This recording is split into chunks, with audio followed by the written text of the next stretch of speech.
লন্ডনের একজন মহিলা যার সাথে প্রিন্স মামুন টিকটকে লাইভ করে পরিচিত হয়েছে এবং যিনি মামুনকে প্রতি লাইভে নাকি লাখ লাখ টাকা পাঠায়।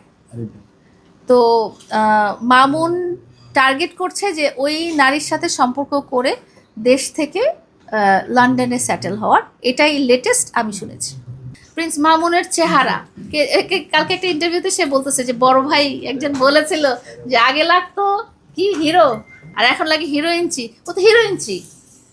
ওর চেহারার মানে যারা মাদকাসক্ত না তাদের চেহারার মধ্যেই তো ছাপটা চলে আসে।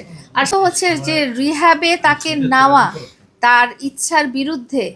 সে যে মাদকাসক্ত সে তো কখনো ভালো হতে চাইবে না। সো রিহ্যাব সেন্টারে একটা মানুষকে আমি বললেই কে সে তো সুসুর করে চলে যাবে না, তাই না? তো তার চেয়ে আমার প্রথমে যেটা ছিল যে আমার ডক্টরের কাছে নিয়ে যাওয়াটা অনেকটা ইজি ছিল। ডক্টরে কাউন্সেলিং করা বা ডক্টরে মেডিসিন খাওয়ানোটা আমার জন্য অনেক ইজি ছিল। যদি আমার কাছে থাকতে লিমিট ক্রস করে যেত তাহলে অবশ্যই আমি উপায় না দেখে রিহ্যাবে নিয়ে যেতাম, যেটা তার এখনকার স্ত্রী করতে পারতো।